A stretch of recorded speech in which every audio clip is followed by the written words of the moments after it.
मोहम्मद साद जी, जिस तरह से उत्तर पूर्व दिल्ली के अंदर कानून व्यवस्था पर कई सवाल खड़े हो रहे हैं और बदमाशों के हौसले बुलंद हो रहे हैं, तो किस तरीके से देखते हैं आप ये सब?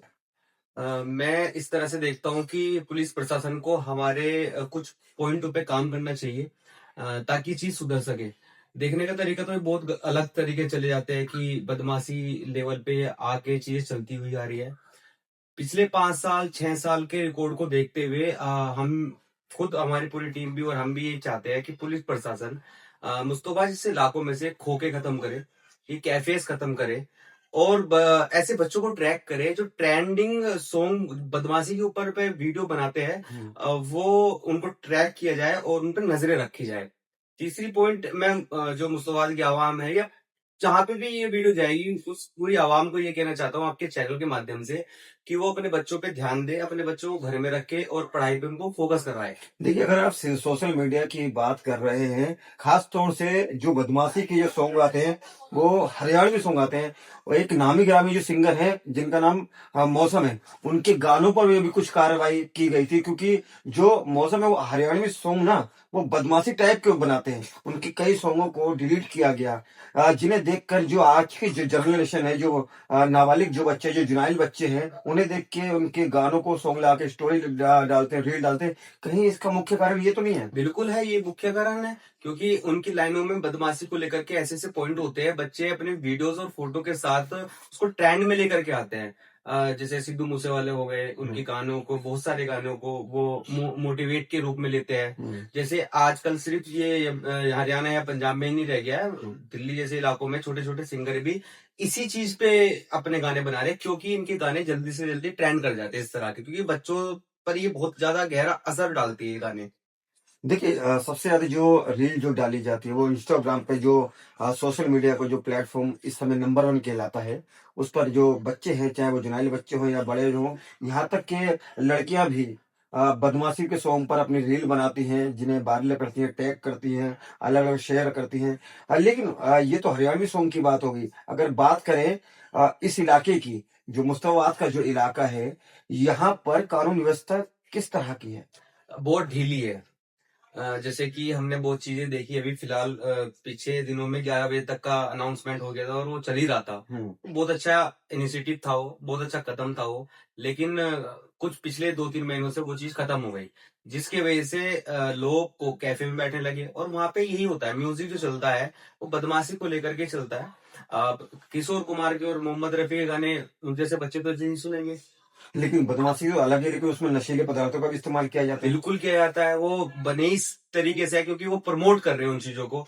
तभी तो 12-12 13-13 साल के बच्चे कैफे में बैठ करके सिगरेट पी रहे हैं और गुटखा खा रहे हैं। और हमें लगता है हमारा बच्चा बाहर सामान लेने के लिए गया हुआ है, लेकिन ऐसा नहीं होता। वो कैफे में जाकर के 10-15 मिनट बिताते ही बिताते हैं। अच्छा, अगर बात करें थाना दयालपुर की, थाना दयालपुर लॉ एंड ऑर्डर दुरुस्त होने के तमाम तरह के दावे करता है, लेकिन जिस तरह से आपका कहना है कि इस क्षेत्र के अंदर भारी मात्रा में हुक्का बार चल रहे हैं, जो खुले में, जो लेट नाइट तक चलते हैं, जिसमें नाबालिग बच्चे हों या फिर लड़कियां हों, वो वहां के नशीले पदार्थों का सेवन करती है, तो थाने की तरफ से क्या कार्रवाई है? कुछ भी नहीं है। उसकी वजह या तो ये समझ लो कि उन्होंने आंखों पे पट्टी बांध रखी है, या फिर ये समझ लो कि उनको पता नहीं है इन चीजों का। वो हमसे मिले और हम उस तो बाद में रात 2 बजे के बाद, 3 बजे, 4 बजे, 5 बजे, इस तरह के टाइम पर भी कैफे को, सॉरी, खोके, चाय की दुकानें कम से कम 150 से ज्यादा गिनवा सकते हैं उनको ऑन द स्पॉट लेके जाकर। जो यहाँ की जो पुलिस बीट है वो किस तरह की है? कुछ ठीक है, जिनसे हम पर्सनली कांटेक्ट पे रखते हैं, वो ठीक है, हमने देखा है, ज्यादा उन चीजों पे नहीं जाते वे लोग। अभी जैसे संदीप लांबा सर ने कुछ पीछे इनिशिएटिव लिए थे, उसके बाद तो बहुत ज्यादा सख्ती है इन चीजों पे। देखिए, आपने एक बात सुनी होगी, पुलिस की आंख नाक कान बने। कहीं ना कहीं पुलिस को जनता का भी सहयोग चाहिए होता है, क्षेत्रवासियों का सहयोग चाहिए होता है। क्या इस इलाके में कुछ ऐसे लोग हैं जिन्होंने इन अवैध तरीके से जो हुक्का बार चल रहे हैं, क्लब जो चल रहे हैं, होटल जो चल रहे हैं, इसकी शिकायत स्थानीय थाने को की हो? नहीं, बैठक की है, आपस में 4 कमरों में बैठ करके इस पे बातें हुई है, लेकिन शिकायत किसी ने नहीं की है। बहुत सारे लोग मुस्तफाबाद के अंदर जिम्मेदार है, जिन्होंने इस पे आपस में बैठ करके एक हल निकाला है, लेकिन वो हल किसी काम का नहीं है, क्योंकि जब तक वो आगे तक ट्रांसफर नहीं होएगा, जैसे कि किसी थाने के इंचार्ज से नहीं मिला जाता उस पॉइंट को लेकर के, तब तक तो वो वैलिड नहीं है। पुलिस प्रशासन को और इलाके की जनता को क्या संदेश देना चाहोगे? पुलिस प्रशासन को और इलाके की जनता को ये संदेश देना चाहूंगा कि अब इलाके की जनता को तो ये है कि अपने बच्चों को अपने पास रखे, घर पे रखे। अगर बच्चा बाहर घूमता है तो या तो काम पे लगाए, अगर उनकी उम्र निकल गई है पढ़ाई में, और वरना सबसे पहले तो प्रियोरिटी पढ़ाई को लेकर के है। और दूसरे भी रास्ते, अगर बच्चा थोड़ा सा लग रहा है कि बिगड़ रहा है तो मदरसे में ज्वाइनिंग करा दी जाए या कहीं हॉस्टल में ज्वाइनिंग करा दी जाए। हर तरह की पढ़ाई अवेलेबल है। थोड़ा सा दूर भेजा जाए अपने उस इलाके से जहाँ उनके यार दोस्त ज्यादा है।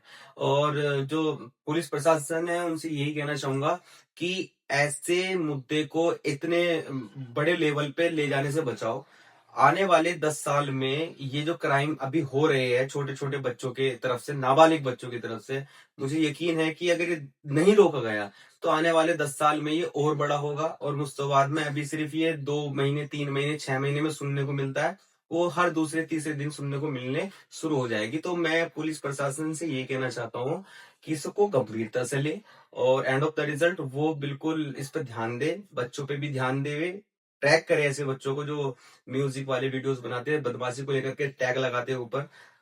बहुत ज्यादा जो बड़े बड़े बदमाश हैं उनका हैशटैग्स यूज करते हैं अपने अंदर।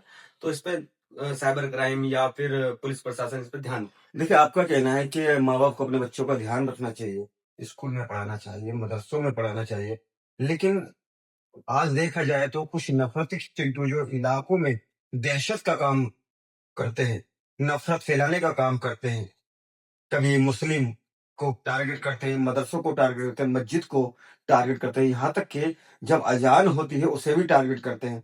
तो किस तरीके से देखते हैं? बिल्कुल ऐसे ही कि अगर आप अपने बच्चों को नहीं पढ़ाओगे तो इन्हीं की तरह अनपढ़ रह जाओगे। और अनपढ़ों की गिनती ऐसे ही है जैसे कि एक बहुत बड़े महल के अंदर, चाहे वो कितना भी खूबसूरत हो, उसके अंदर एक नाली होती ही होती है।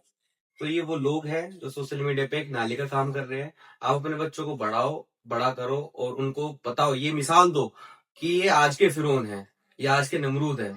इनको मत देखो, इनको फॉलो करोगे तो बर्बाद ही होना है। अगर ये पढ़ लेते, इनकी माए उस टाइम पर समझ लेती और ये पढ़ लेते, तो शायद आज ये किसी मंदिर में या मस्जिद में चिल्लाने की बजाय उनमें पूजा पाठ कर रहे होते, अपने धर्म को उच्चता लेवल पे ले जाने की कोशिश कर रहे होते।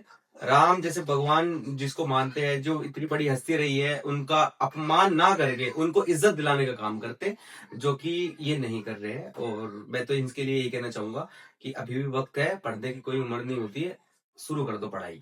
साथ जी, मैं आपसे ये सवाल है मेरा आपसे कि जैसे कि एक ट्रेंड चल गया है आजकल बच्चों का जुवेनाइल, क्योंकि जो एक्टिव है उस टाइम, अगर बात करें तो किसी भी क्राइम की बात करें तो, और ये एक्टिव है और कोई भी खबर बड़ी, अगर कोई भी अगर इनको काम करना है, मर्डर करना है या स्नैचिंग करनी है, कुछ भी, तो सबसे ज्यादा एक्टिव इस टाइम जुवेनाइल वाले हैं। इनको क्या लगता है कि अगर एक जुवेनाइल के लिए सजा जो मुकर्रर है वो ज्यादा नहीं है, ये जेल जाते हैं, इन्हें बाल गिरे भेजा जाता है, उसके बाद ये वापस आते हैं, तो ऐसा क्या इनके साथ, या इनको कुछ जो सजा इनको दी जाती है या जो जिस तरह से बाल गिरे में रखा जाता है, कोई ऐसा प्रोसीजर हो जिससे इनको आगे बाहर निकलने के बाद ये इस तरह के क्राइम ना करे। तो क्या इसका प्रावधान होना चाहिए? क्या सोचते हैं इस बारे में आप? जब बच्चे को ये पता होता है कि मैं 1-2 साल में छूट के आ जाऊंगा। ये किस बड़ी प्यारी स्टोरी है। एक लड़की है, फॉरेनर लड़की है, उसने यही क्या किया था, शायद ये बच्चे आजकल उसको भी देख रहे हो सकता है।